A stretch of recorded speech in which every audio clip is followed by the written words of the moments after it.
Hello, this is Sonia from My Happy Space. Welcome back. We are going to meditate on our verse today.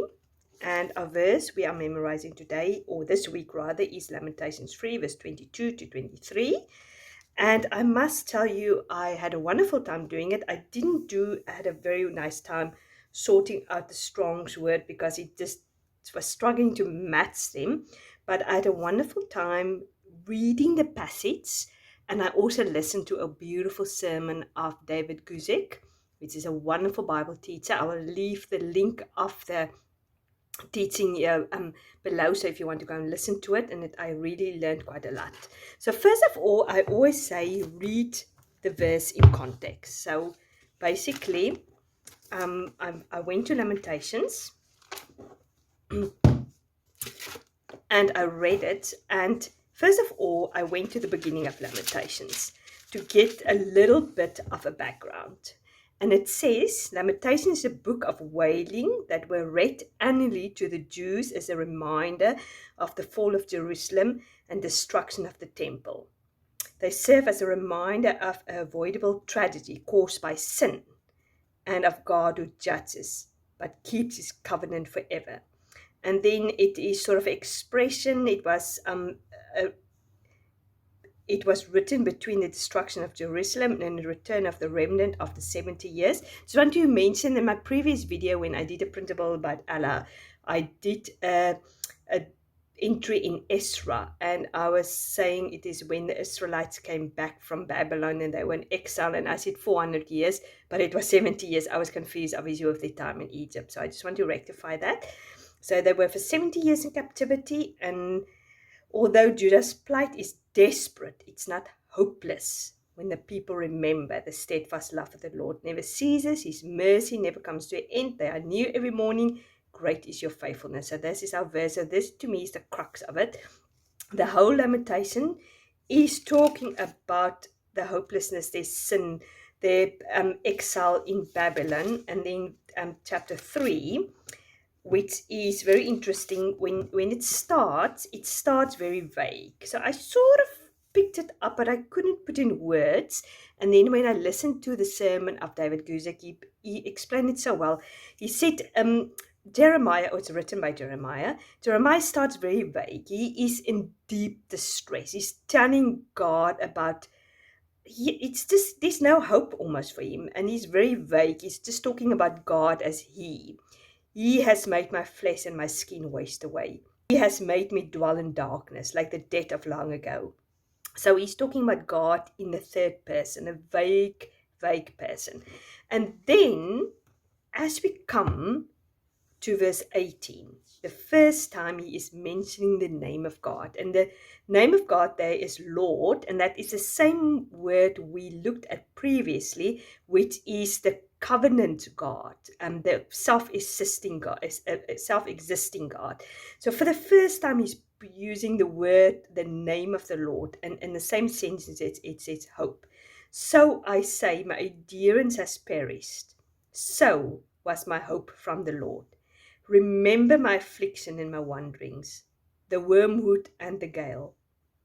The wormwood and the gale.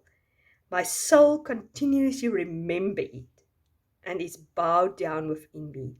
But this I call to mind, and therefore I have hope.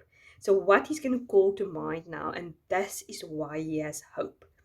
The steadfast love of the Lord never ceases. His mercy never comes to an end. They are new every morning. Great is my faithfulness. The Lord is my portion, says my soul. Therefore I will have hope in him. Because he is complaining, he's telling God where he is. He's in a state of hopelessness. But he doesn't stay there. And I think that's very important for us. We mustn't stay in a state of hopelessness. Yes, we can ask God. We can bring our complaints before him.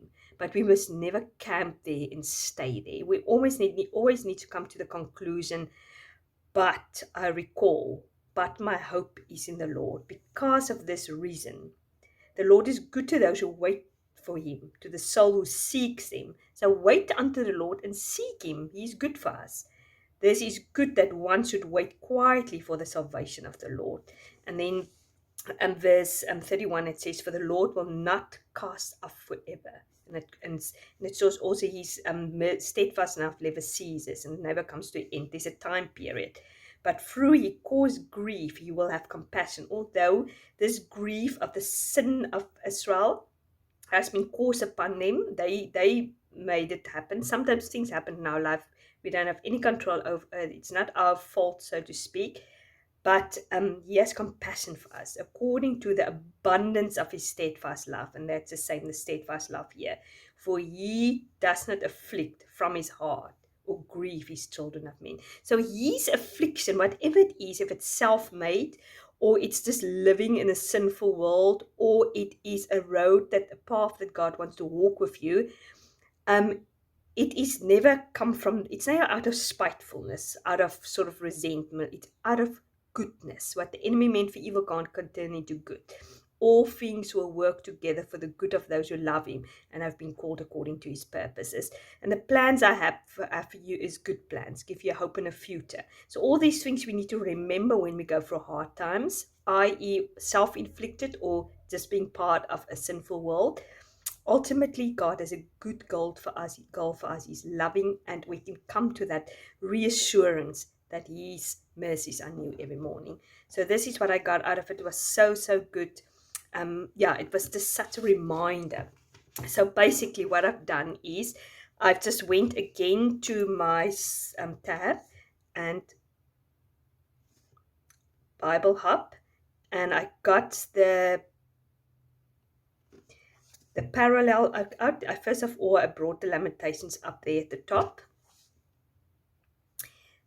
Because you just click on there and a drop down menu comes up and you press on Lamentations, and then the same there drop down menu comes and you press free, and then you press again on it and you go to 23. So here's the parallel verses. So what I found is that the keywords was really not corresponding very nicely with the ESV. I think it corresponded better with the New American Standard Version, but it doesn't matter. I got there at the end, but at one stage I felt a bit, I actually can't do it, and I felt a little bit pressure because obviously I need to do a video, I need to explain to you guys about it. And then I thought, now I'm not going to get overwhelmed by keywords and trying to get the Strong's word for everything, and it needs to be perfect. I'm just going to bask in this presence, and I'm going to bask in this knowledge. I'm going to bask in this chapter, and I'm going to listen to a sermon and see what I can get out of it and meditate on it. Doesn't have to always look like this. You can do it in any way. So basically, I've decided to do the New Living Translation and the NIV again. So basically, I've just written it down there. The steadfast love of the Lord never ceases. So in the NLT, it's the faithful love of the Lord never ends. And because of the Lord's great love, we are not consumed. So the NIV was actually the closest also to the keyword. So the keyword we can look at, the consume, was for, it was difficult. I didn't actually know where to fit it in. But as I said, I was not trying to get bogged down with it. My things might not be 100% correct, but I got lots out of it. And I just want to show you, it doesn't have to be perfect. You don't need to know all the things. You just do and see what you can get out of it. And his mercies never comes to an end, and his mercies never comes to cease, is the NLT, and his compassion never fails. So compassion and mercy is the same together. His faithfulness, great is his faithfulness. This is sort of in the middle of the sentence, and then his mercies began afresh each morning. Now, the NLT, because it's thought for thought, sometimes the verses is much more elaborate and longer because they're trying to put the main idea into a thought. So afresh is the same as new, and this is also new, and faithfulness and faithfulness and faithfulness was the same. So as you can see, I have underlined them, made them the same colors. And then I got, obviously, who wrote it all in this Bible, my inductive Bible. But if you don't have it, you can go to summary, I think. Where is the summary? Summary. Do you see there's SUM summary? And then it gives you a summary of the book of Lamentations. You can even go to commentary, and then you can get a commentary of each verse if you want to know exactly what it is. So that's also a good way to do it. Okay, So I just said it was written by Jeremiah. What is the context? I said verse 1 to 20 almost is a result of the consequences of sin, but there is hope. And I want to add there later because I've listened to the sermon after I've done this, but that's what I also will recommend you to do. Dig deep first by yourself, and then if you want to listen to commentary or sermon, then do it afterwards. So there's a hopelessness, but verse 22 or even from verse 18 or 19, it starts giving us hope. When was it written? After the destruction of Jerusalem in 586 BC. And where did it go, or who was it written for? Obviously, it was a book of lament. It was reading annually for the Jewish people, but it was for the Jewish people, but it was also a letter of complaint and distress and lament which Jeremiah had because of Jerusalem and the fact that Jerusalem was taken in captivity because of the sin. Why was it written? That's probably almost the same. Although their plight might be desperate, it is not hopeless because of verses 22 and 23. So why was it written? Just to show them, although, yes, it is a distress situation, Jerusalem is totally destroyed, but yet in there is hope. What does it say about God? Before we're going to get there, let's go to the keywords. So the keywords I have, as I said, what I do is just, you can go to ESV version and then go to Strong's, which is over there, and then just drop down again. But as I said, the Strong's is not going to often give you the version you are looking for, because the Strong's is going to give you the version where you can actually find the words. So it's because of the Lord, and remember we studied the Lord.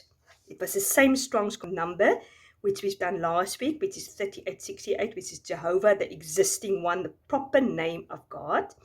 And then loving devotion is 2016, which is the same as mercy, and it is the cassette, I don't know exactly how to pronounce it, in Hebrew, and it is the covenant love of the Lord. So that's very important. That's why it's called steadfast love, because that's love that never changes.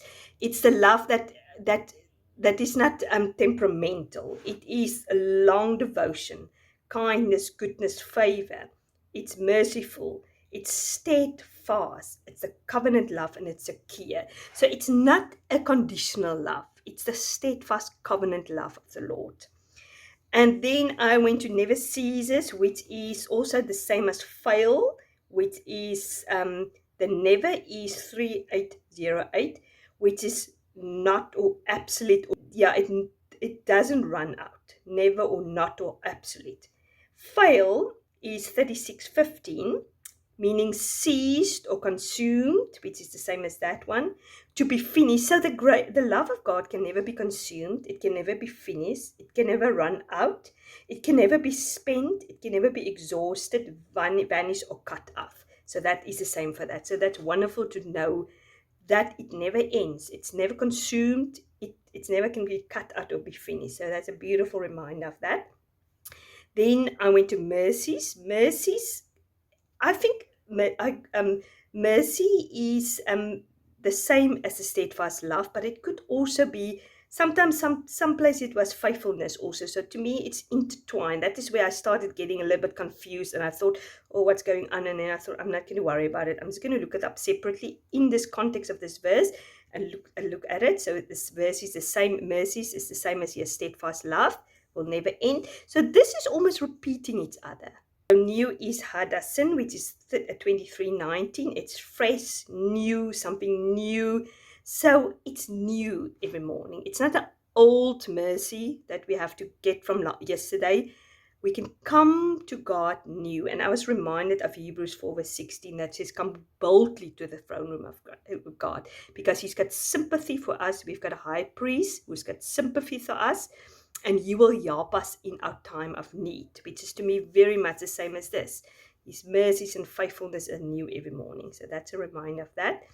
And then faithfulness, it's 530. It is his Some people said also, some places it's steadfastness, steadiness, honesty, stability. And then I was also reminded of Psalm 36, verse 5. It says, the steadfast love of the Lord extend to heaven, and his faithfulness to the clouds. So there's another. The steadfast love is new every morning, but it also extends to heaven, and his faithfulness extends to the clouds. So I got that Psalm 36, verse 5 in the Bible here. When you obviously have an inductive Bible study or sort of a study Bible, it will give you often references. So that's where I got that from. So next to the N is great is your faithfulness. It says Psalm 36 verse 5. So I went to look at it, and it was also just good to see what or how other ways God's steadfast love is. His covenant love. So that was just beautiful. As I said, it was tricky to do this. I struggled. But what I said about what does it say about God? I said God is merciful God. Love is steadfast, a long devotion, covenant love, full of goodness and kindness. It is fresh every morning, and it never runs out or fail or stops. And how should it change my life? It says I can come to God each day fresh with new love and compassion. When I truly repent, his mercies and faithfulness are new, and I can come to it with boldness to his throne. I've got a high priest that is full of mercy, according to Hebrews 4 verse 16. So that was just wonderful to know, and I'm obviously going to do my private prayer there.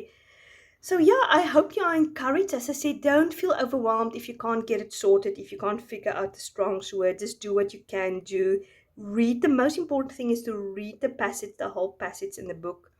Listen to a sermon if you want. As I said, David Guzik is a fantastic Bible commentator. He's absolutely one of my favorites. So yeah, so I just want to encourage you to keep going. It was wonderful to meditate on this. So what you can do is you can decorate it a little bit. Last week I have put the notes, I've put the New Hope, I put one of these things there, I put some washi tape around it. What I'm going to do now is I'm going to decorate my page and see the 3 things that I got from here. I'm going to do here now. Okay, as you can see here on the screen, I have done my page. I've just put 1, 2, and 3, and I've written down what is my main take. I'll put it on Instagram with this on a little screenshot what was my 3 takes. And I've just used ephemera, some of my stamps, and I've just decorated. I actually love doing that, using some of my washi tape up. So yeah, love doing this page, just to remind myself what the 3 main takeaways. So thanks very much for watching. I really appreciate it. If you like this video, please give it a like. I'd really appreciate it. And if you haven't subscribed, please do so, to follow us when we memorize scripture and to keep up to date what we are doing here. You must have a fantastic day. I'm speaking to you on Friday when we're going to make a beautiful page. Bye-bye.